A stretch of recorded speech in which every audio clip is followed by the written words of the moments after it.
Bonjour et bienvenue dans ce tutoriel Orange Data Mani. Dans ce tutoriel, nous allons vous présenter différentes méthodes, l'analyse en composantes principales, la classification hiérarchique, ainsi que des méthodes supervisées que nous comparerons entre elles. On commence par créer un projet, on lui attribue un nom, et nous allons aborder l'importation des données et la visualisation. Donc nous utilisons le widget File qui nous permet d'importer un fichier. Ici, nous utilisons un fichier Excel Zoho qui contient des informations relatives à différents animaux qui seront nos individus. Ces individus sont qualifiés par différentes variables. Chaque variable représente une caractéristique et l'individu possède la valeur 1 s'il possède la caractéristique et 0 sinon. Il s'agit d'un tableau disjonctif.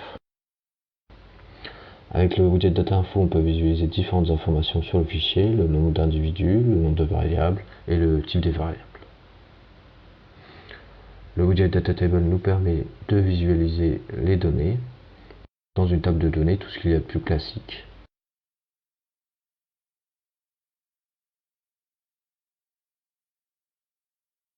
Nous allons voir maintenant le widget distribution qui nous permet de visualiser la distribution de nos données par variable.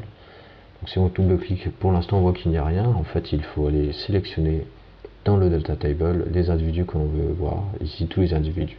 Maintenant on voit s'afficher les diagrammes. Et on va voir que en maintenant la souris sur une des barres, on peut voir l'effectif correspondant. Donc par exemple ici on voit que 8 individus ont la modalité venemeuse qui signifie poison. On va maintenant aborder les méthodes non supervisées, l'ACP et puis l'ACH. Donc on commence par passer nos variables en numérique. Alors ici on peut se permettre de le faire puisque même s'il s'agit de variables qualitatives, en réalité on les a déjà passées sous forme disjonctive, c'est-à-dire qu'on a 1 si l'individu possède le caractère et 0 sinon. Ce qui nous autorise à les utiliser en tant que variables quantitatives. Nous utiliserons également le type en tant que variable cible pour les méthodes supervisées, donc nous le passons dès maintenant en variable nominale et target.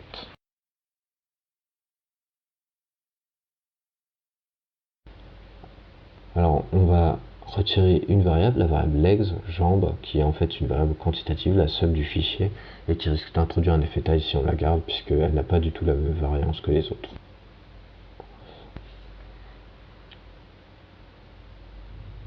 Nous allons maintenant effectuer la CP en reliant le widget Select Columns à PCA. Donc ici on voit deux courbes, en bas la proportion de la variance pour chaque axe, et en haut c'est la proportion cumulée en fonction du nombre d'axes. Ici nous regardons différentes valeurs et puis nous choisissons de prendre 4 axes.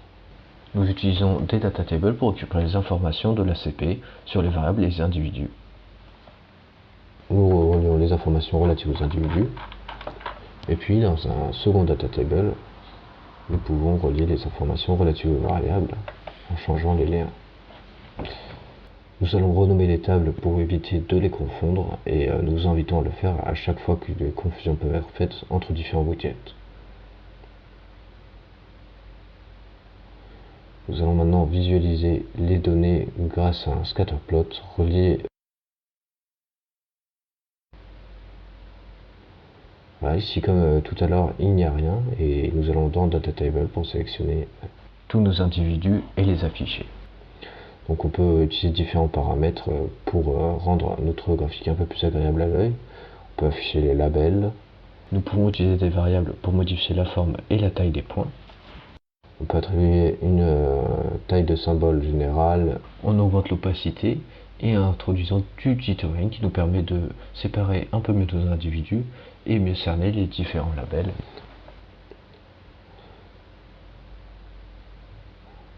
Et nous affichons une grille qui nous permet de mieux comparer les individus.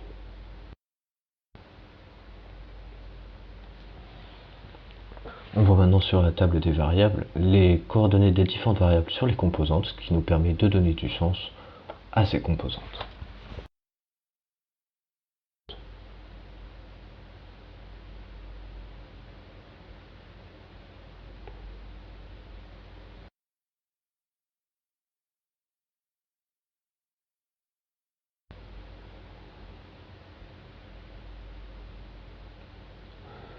Nous allons maintenant aborder la classification. Alors il faut d'abord passer par un calcul de distance.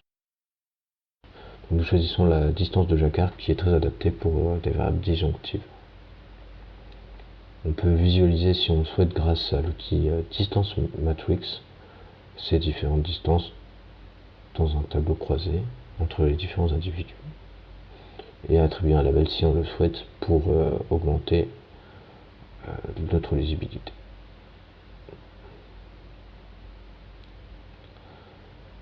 Nous utilisons le widget Hierarchical Clustering que nous relions aux distances. Et on voit ici le dendrogramme qui est calculé par l'ordinateur. On peut alors choisir différentes méthodes de linkage, afficher les labels pour voir de quels individus il s'agit. Et nous avons différents critères de sélection. Ici, nous choisissons d'avoir un height ratio de 70%.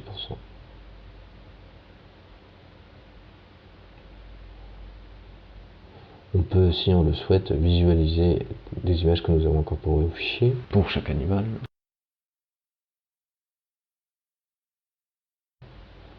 Pour cela, on renseigne la variable contenant un lien vers les images dans l'attribut image et puis un titre dans l'attribut filename. Donc si par exemple on sélectionne cette classe, on voit qu'il s'agit principalement d'animaux vivant dans l'eau. On peut choisir d'autres classes si on le souhaite.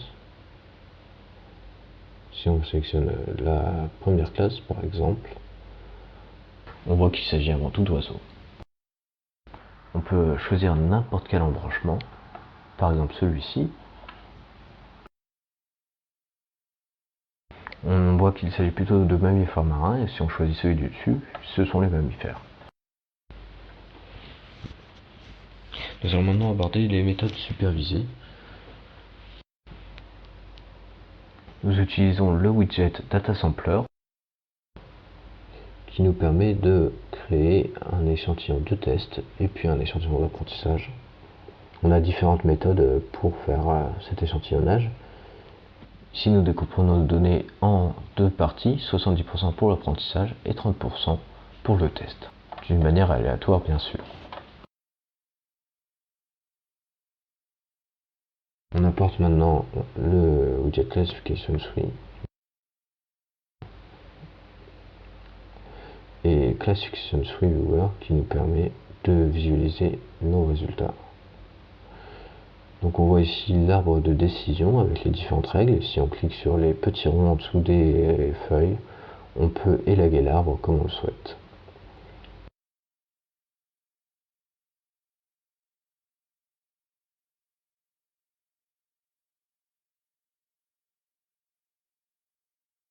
Comme tout à l'heure, en utilisant le widget Image Viewer, on peut visualiser selon différentes feuilles nos individus. Ici, on va sur l'arbre, on sélectionne les mammifères. Donc, on voit que tous les animaux qui produisent du lait. Ici, on voit tous les animaux qui ont des plumes et qui ne produisent pas de lait.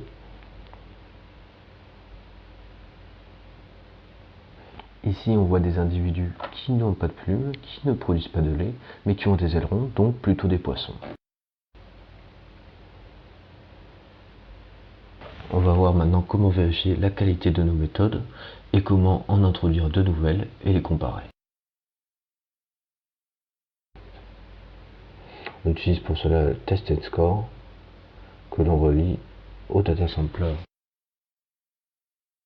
avec deux liens pour lui indiquer à la fois l'échantillon d'apprentissage et l'échantillon de test.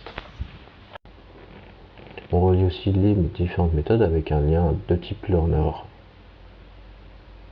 Et Test and Score nous calcule lui-même différents indicateurs pour nous assurer de la qualité de notre apprentissage. On pourrait également réaliser l'échantillonnage depuis Test and Score en utilisant le panel à notre gauche.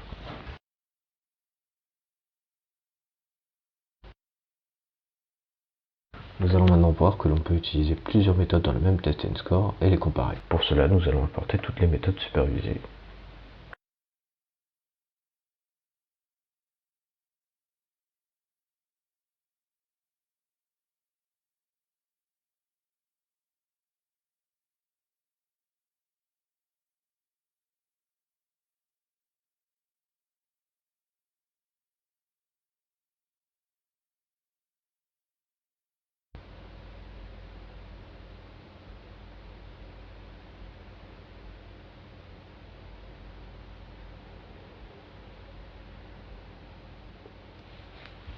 On relie maintenant toutes nos méthodes au test and score de la même manière que l'arbre de décision. Nous n'avons pas besoin de les relier au data sampler puisque c'est le test score qui se charge de cela.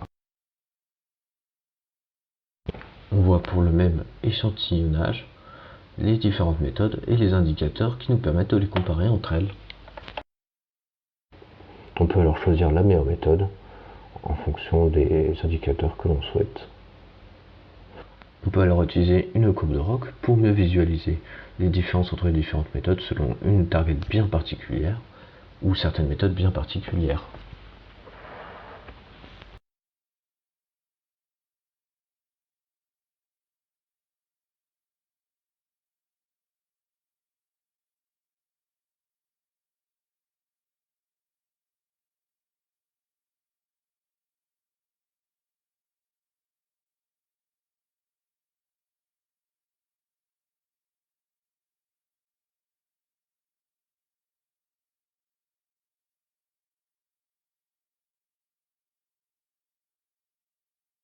Nous allons maintenant utiliser plusieurs matrices de confusion et puis avec un diagramme de Venn, vous verrez qu'on pourra visualiser pour les différentes méthodes quels individus posent problème pour plusieurs méthodes.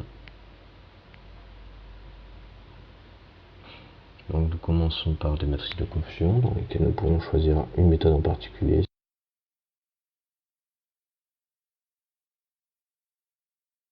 Nous n'oublions pas bien sûr de renommer en fonction des méthodes choisies nos différentes matrices de confusion.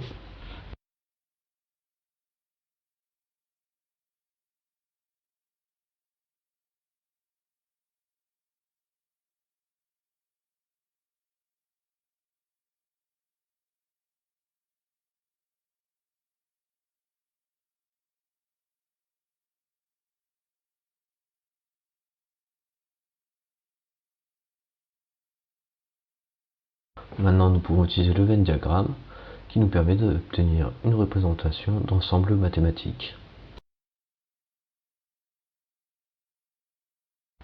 Donc nous sélectionnons, comme pour les data tables, les individus que l'on veut afficher. Ici on voit 4 individus, donc on sélectionne à chaque fois les individus qui ont causé des erreurs dans le modèle. Il faut faire attention à ne pas en oublier. Et voilà, on voit ici le deuxième ensemble qui est affiché. Et pareil avec notre troisième méthode, on va sélectionner les individus qui nous posent problème. Et on n'a qu'un seul. Et on voit ici la représentation avec les intersections entre les différents ensembles, et les intersections représentent les individus qui causent problème pour plusieurs méthodes. Merci d'avoir regardé ce tutoriel.